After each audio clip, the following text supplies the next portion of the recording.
Hello， 大家好，我是 Venus， 欢迎来到 Coffee Talk。是的，已经非常久没有上 Coffee Talk 了，已经有大概2-3个月了吧。好，那在这一集呢，我喝的是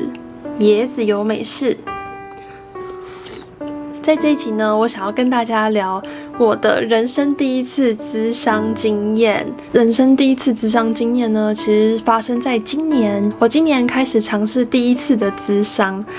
时间大概是落在7月到8月之间，就是总共是8次的咨商会谈。开始之前呢，应该还蛮多人好奇说，为什么我会想要去咨商呢？是不是有发生什么事情呢？其实就是在今年的年初开始呢，我就渐渐觉得心里的压力还蛮大的。这个压力呢，是让我每天从早上到晚上会一直去思索，一直去焦虑着。我的个性也是，就是我是一个完美主义者嘛。那大家对完美主义者有兴趣，或者你也是完美主义者，你可以去听第1集的完美主义 Coffee Talk。那对于我追求的目标呢，还有理想，我是非常奋不顾身会想要去完成，会想要去达成的人。所以当我的期待落空呢，其实就有一种在奔跑的同时，然后没有发现前面就是悬崖，然后就有种跳下去的感觉。其实很难再让我在短时间内爬起来，然后有时候会开始变成内耗，变成自责，想说我怎么没有完成这一件事呢？这是我的个性。那关于我和身边人相处模式大概是这样子，就是我习惯把我的压力呢都是放在自己的心里，然后好好的消化，等到事情解决完成，心里消化好之后呢，我才会把这件事情分享给大家。其中一个原因是，当我在跟我的家人朋友聊天的时候呢，我尽量都比较少讲自己的事情。其实大部分的时候都是我倾听别人的心事，朋友好奇我最近发生什么事情呢，我才会跟他讲。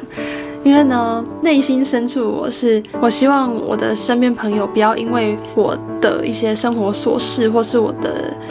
的内心事而烦恼，我不想要让他们造成压力，所以这是我和朋友相处之间的一个我的习惯。但是我觉得这也没有好或不好，这其实就是一个个性上的不同。好，那再来我们就回到主题，为什么想要在今年开始我的第一次咨商会谈呢？其实就是我想到我自己呢，不断的在不管是社群媒体啊，或者是在跟朋友聊天的时候啊，或者是跟家人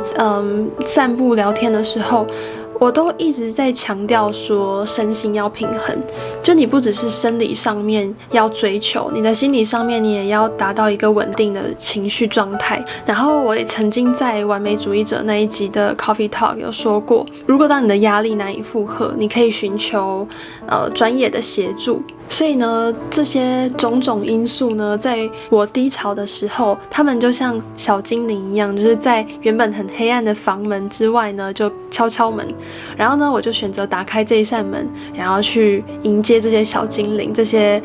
小精灵的声音。所以呢，这就是我尝试第一次咨商的契机。好啦，那就要来分享一下我的这个咨商的过程是长怎样哦。其实在一开始踏进咨商室之前呢，我没有抱太大的期待。然后在我第一次咨商呢，咨商师就会请我可以大概讲一下我最近发生了什么事情啊，我想要解决改善的方面是哪一个方面呢？是感情呢，还是生涯规划呢之类的。其实呢，我觉得就是一开始呢，我会有点不适应。那个不适应感是来自于，就是像我刚刚所说的，我不习惯把我的问题抛出去，我不习惯在别人面前袒露自己的内心事，甚至是对一个陌生人。所以在一开始呢，我会不知道从何说起。不过这个尴尬的感觉呢，在咨商第3次、第4次之后就慢慢的改善了。我就渐渐的习惯，就是坐下来，然后侃侃而谈这个模式。在咨商的过程中呢，可能聊到一个段落，咨商师他就会抛出一个问题，引导你思考，再延伸下一个话题。最后结束咨商呢，我终于了解了原来咨商是这样子，就是每一次大概50分钟的谈话时间，在每一次呢都会更新一下你的近况，然后接着呢就由咨商师来替你引导，延伸探讨说你有什么样的心情、什么样的情绪影响或者是什么样的看法呢？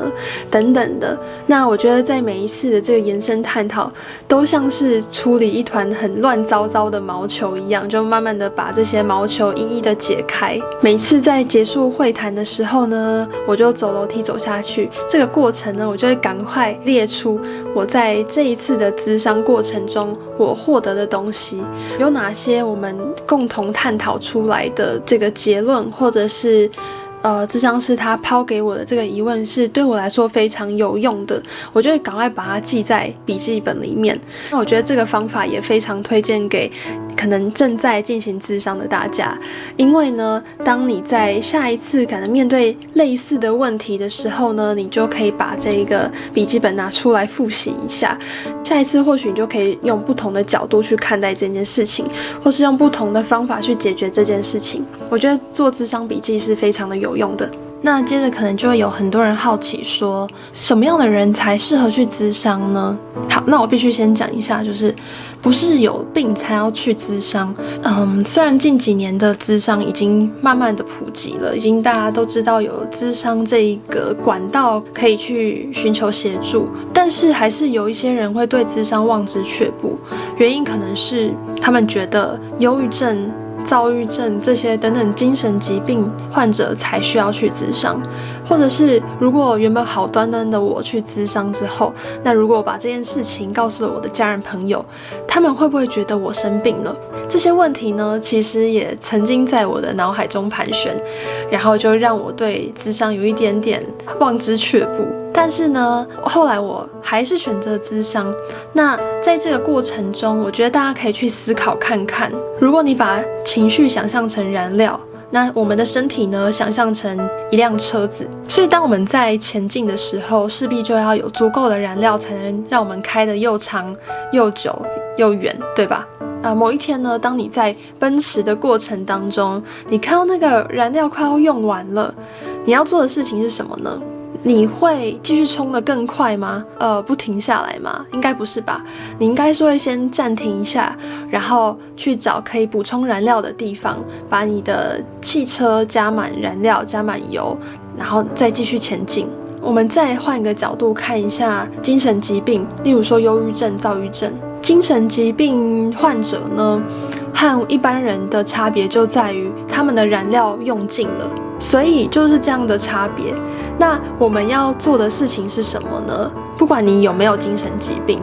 你都可以想办法让自己补充燃料，不管是用什么方式都好。咨商呢，就是其中一个很好的方法。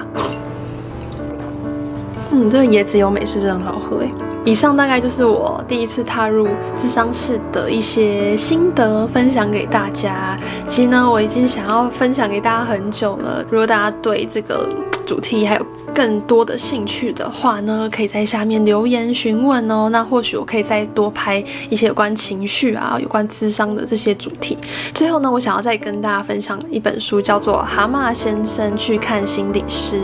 因为这一本的纸本书呢，我借给朋友了，大家可以看一下这样子的封面。这本书呢，它的作者是英国的心理学者 Robert de Board。他在这一本书呢，其实是用非常浅显易懂的方式去解释说，咨商是长什么样子。那它内容就是用动物去拟人化说故事。这个主角是蛤蟆。然后他有3个好朋友，分别是河鼠、鼹鼠、老獾。然后苍鹭是在这个故事里面担任心理师的角色。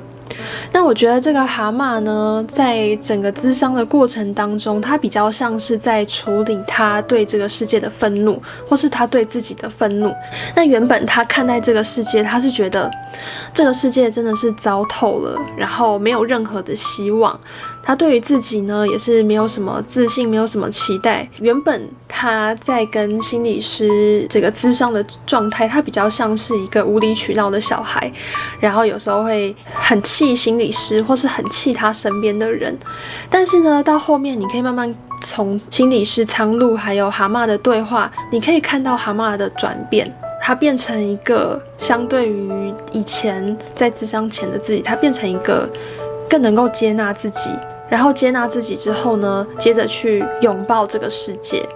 这是我对于这本书《蛤蟆先生去看心理师》的一个见解。那我觉得这一本书呢，非常适合对于咨商过程很有兴趣的人，或者是你可能还没有开始咨商，但是你想要先看看，咨商大概是长什么样子，你可以去看看这一本书，因为它就是非常的好读，大概几小时之内就读完了。然后这个对话的过程当中呢，其实就是可以慢慢的剖析蛤蟆他对于他的过去，然后还有他和他的原生家庭的一些冲突，就慢慢的去拆解，有点像是我一开始跟大家讲的那个毛线球，原本是在脑海中非常乱糟糟一团乱，他终于踏出諮商第一步之后呢，他就是在慢慢拆解毛线的过程，大家可以去看看这样子的过程哦。那这一集的 Coffee Talk 就到这边。如果喜欢我的影片，喜欢这个内容的话呢，一定要帮我按个赞，订阅我，然后把这一部影片分享给可能也会有兴趣的好朋友。那我们就下一集再见咯，拜拜。